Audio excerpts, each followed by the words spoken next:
Well, welcome back.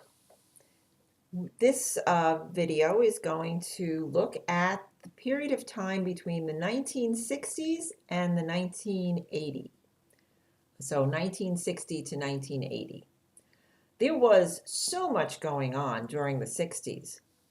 Here we have a picture of the early founders of the National Organization for Women. In 1966, Friedan, she's the second from the left in that picture, became their first president.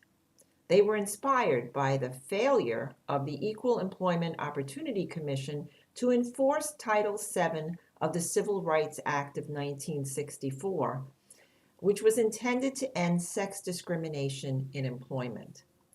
The story goes that Friedan and her co-founders gathered in a hotel room and decided to form a new organization.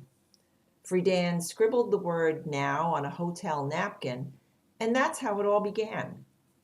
Under Friedan, NOW advocated fiercely for the legal equality of women and men. During the same time period, Black Americans were also coming together in their struggle for civil rights as well. And often their struggles coincided with that of women. An example of this was in 1964 when President Johnson pushed a Civil Rights Act through Congress that prohibited discrimination in public places. It gave the Justice Department permission to sue states that discriminated against women and minorities, and it promised equal opportunities in the workplace for everyone. Now, also during this time period, there was a lot of unrest, especially on college campuses. There was fierce opposition to the Vietnam War and the draft that took the lives of so many young people. To escape these turbulent times, many people simply dropped out of society and entered a counterculture called hippies.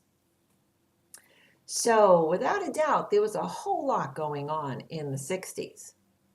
Let's keep this historical context in mind as we look more specifically at how menopause was managed during those years. Here we have another book written by a male physician about menopause. It was published in 1966 and called Feminine Forever. In it, Dr. Wilson describes menopause as a serious, painful, and often crippling disease. So let's do the math again. Young doctors, right out of residency, were given this perspective on menopause. And 30 years into their career would take you to 1996. Not that long ago. This book gave birth to what has been termed the biomedical model of menopause. Menopausal women were considered estrogen-deficient castrates in a state of crisis, victims of their changing bodies and fluctuating hormones. These are all phrases used by Dr. Wilson in this book. Women's potential and function were biologically determined. And of course, not surprisingly, given that in 1968, physicians put together the first reliable assay to measure estrogen in serum. Let's read a few more quotes from Feminine Forever, keeping in mind that this was a really powerful influence on the medical management of menopause during this time. So he goes on to say the normal, natural, harmonious aging rate with respect to the lifespan is found in the example of a healthy man. A man remains male as long as he lives. No abrupt crisis has to be faced. A man's life proceeds in smooth continuity. His feelings of self remain unbroken. Pretty crazy that the healthy norm was considered to be male, since women had always outlived men. Something else was going on here. Think about those social changes taking place during the 60s. Women were starting to speak out, demanding equal rights in the workplace as well as at home. There was a cultural revolution taking place. And with that in mind, it makes you wonder, was the science in response to women's needs, or was it a reaction to women's voices? This notion of living decay is also especially disturbing and fell into the medical lingo at the time. And there's even an ICD code for this, quote, cervical erosion. The concept of decay was also translated into the nomenclature for osteoporosis, which of course is associated with menopause.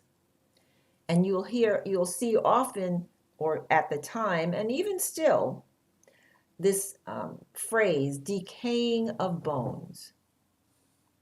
But women's body parts don't decay, they change, as do men's. But we don't speak about penile erosion or testicular decay, do we? Here's another textbook published in the early 1960s. The author goes on to say, not uncommonly, a patient attributes lack of satisfaction in sexual relations to a relaxed condition of the perineum. In our experience, the problem is rarely due to a local condition, but rather to marital problems. This surgery text sort of hinted at a different approach that would start to emerge in the 1970s. So, let's take a look now at what was going on in the 1970s. There was a women's liberation march in Washington, which represented the second wave of feminism. Also at the time, the American Women's Health book, Our Bodies, Ourselves, was actually first published as a newsprint booklet for 35 cents. There was a ladies' home journal sit-in with women protesting, quote, women's magazines as sexist.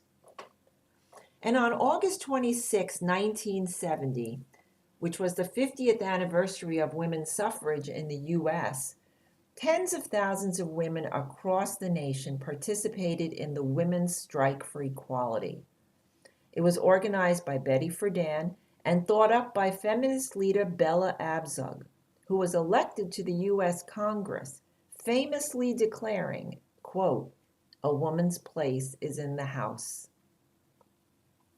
Also during those years, the U.S. Congress enacted Title X of the Public Health Service Act, the only American federal program then and now devoted solely to the provision of family planning services nationwide. We also had the first Earth Day in 1970, which was the beginning of the environmental movement. And last but certainly not least, the anti-war movement was in full swing. There was Watergate and then Nixon's resignation. So the 70s, just like the 60s, had an awful lot going on. Not the least of which was the rise of uterine cancer in women. In 1977, 4.1 million women were using estrogen in the US. But that's not all they were using. Or that actually was all they were using. There was no added progestins. Up until the late 70s, it never occurred to anyone that women would be at a higher risk for uterine cancer when using only estrogen during menopause.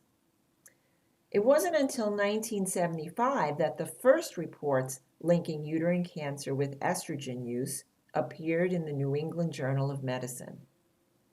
And remember, the estrogen doses they were using back then were much higher than what's being used today. Thousands of women died of this disease during the 70s. Interestingly, the first clinical trial to study the long-term effects of hormone replacement therapy in these postmenopausal women was conducted by the Nightingales and reported in 1979. Now, if this was about science, one would think the research would have been done before prescribing estrogen to women, not 20 or more years later. The Nightingales randomly assigned 84 pairs of institutionalized women to either placebo or conjugated estrogens and cyclic progesterone or progestins for 10 years.